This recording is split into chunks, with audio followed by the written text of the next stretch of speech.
Yo, what's up? Welcome to Cohesive Garage once again. I have a pretty dope car in the shop, so I have to share it with you. It's kind of giving me a headache, so hopefully maybe some of you guys have some suggestions, but the car is amazing and beautiful, so I definitely want y'all to see it. So yeah, let's have a look at this special little setup here.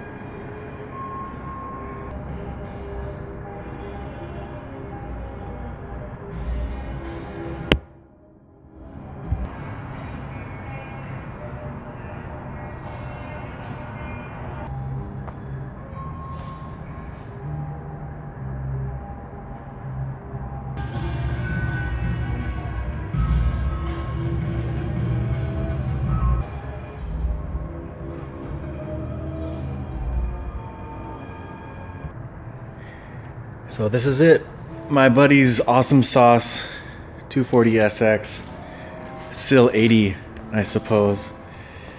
The Cat's pajamas.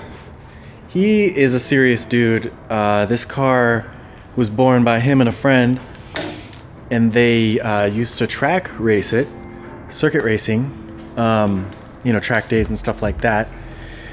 And so him and his dad, they put a cage in it, and yeah, put this awesome like skyline purple.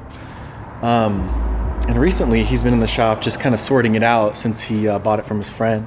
But check out this rear lip, this duckbill wing is just the Cat's pajamas. I think I've said that a couple times about this car, but it's got the Japanese tail lights, which are just clutch. Check out this bumper bar that was put in.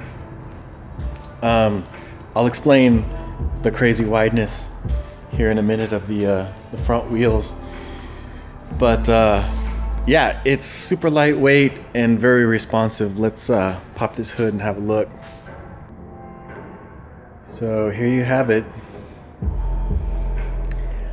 SR20 turbo, and I believe he just got a Garrett turbo, a bigger turbo put in this thing, and it's yet to be dyno tuned, so I haven't really done some pulls on it, but it has seen a little bit of boost, and let me tell you, this thing goes nuts, over 4,000 RPM.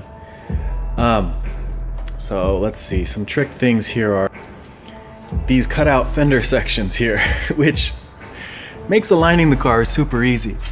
So you can have a look down here at the wisefab kit, and that was the beginning of our troubles and why it's in the shop today. But yeah, and I have that boot off still. I need to zip tie that back up. Yeah, it's having some power steering issues, but look at these coilovers with the remote reservoir, and these camber plates are just nutty buddy. That's all the way out, so you can get more demon camber out of that if you like. So yeah, let's just have a quick look at what this thing has to offer. He's tried a few pumps. He said 3, and he's put an underdrive pulley on it. I hope underdrive. Maybe it's an overdrive and that's our problem, but I doubt it. Yeah, turbo goodness. Nice beautiful Garrett down there. And maybe I'll lift it up so y'all can have a look. And I'll explain the issue, so hopefully somebody has a suggestion that may be able to help. Because I'm a little bit scratching my head, but I'll give you the rundown here in a second, maybe after I lift up the car. Or show you the interior. So it's got some pretty rad interior. What the heck? It wants to have a disco party. It's got these Racetech seats with the mad bolstering. And I just barely fit in this seat. It's like literally a hip squisher. I have to just like totally move my balls out of the way. But yeah, there's the cage. And there is the fun stick, the e-brake handle. It's hydraulic, connected to the rear brakes. and it works. You just look at that thing and the brakes are just on halt mode 2000. But there's the instrument cluster. The steering wheel pops on and off. It's impossible to get in and out of this car without this feature. It's got some dope gauges and some dope JDM floor mat action.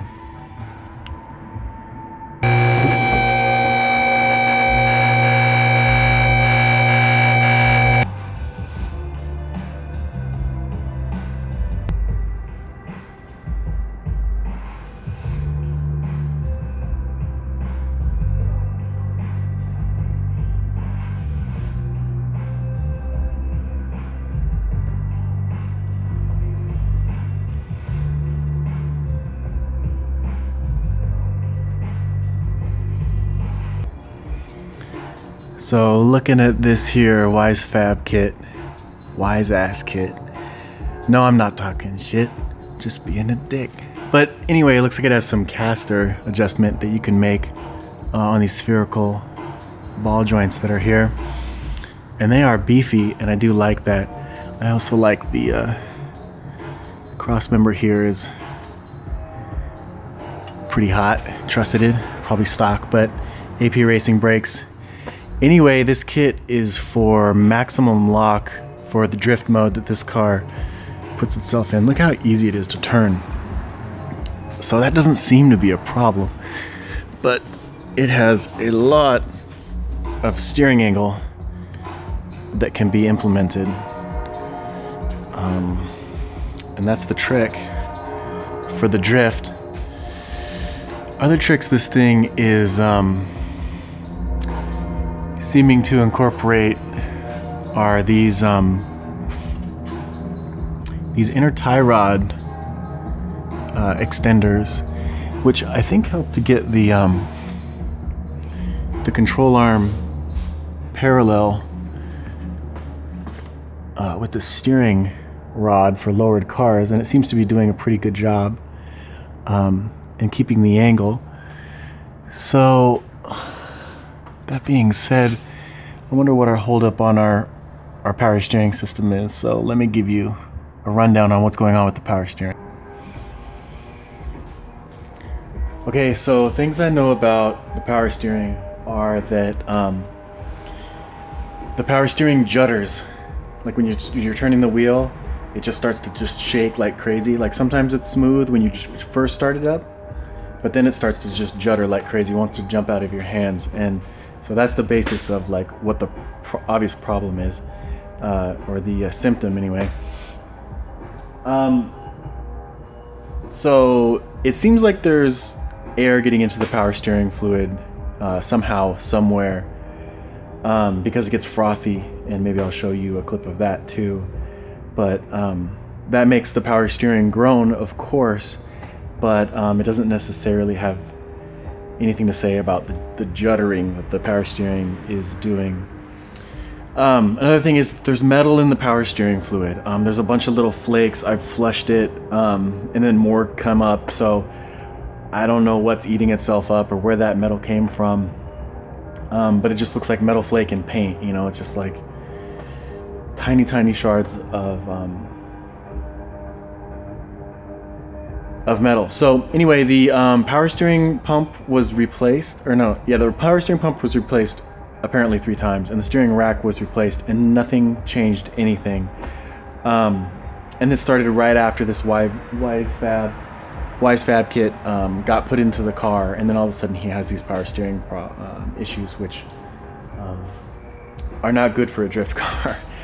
So what I'm going to do is take the belt off and go drive it, and just to see what it feels like non-powered, and then just play with it some more. I've checked almost every fitting, I think every fitting, and I put some plumber's tape on some other fittings, you know, just to be sure, but it doesn't seem to be leaking or anything. So I just want to replace the whole power steering system at this point.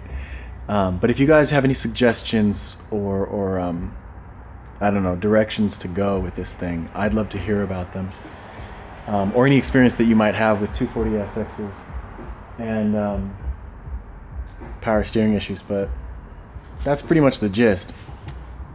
So anyway, let me take you under here and we can have some more look at the underside of this hot tamale of a car. Let's check the rear end out. There's our rear e-brake line and the rear shocks and the line for the remote reservoir and the upper control arms that are adjustable. And this thing has a badass diff in it, so it's definitely 1-to-1 and you can't move one without the other one moving. Looks like there's some bushing stops back here at the rear subframe to limit movement and to keep this thing responsive. But yeah, I think that'll do it for this video. Leave a thumbs up if this car is dope, which it is. And yeah, if you have any tips, again, let me know, because I'm coming to my wit's end pretty quick on this. I mean, I'm gonna just pour into it over these next few days here and try to get it up to snuff. But yeah, I'm gonna get back to work now and try to figure it out. So thanks for stopping by.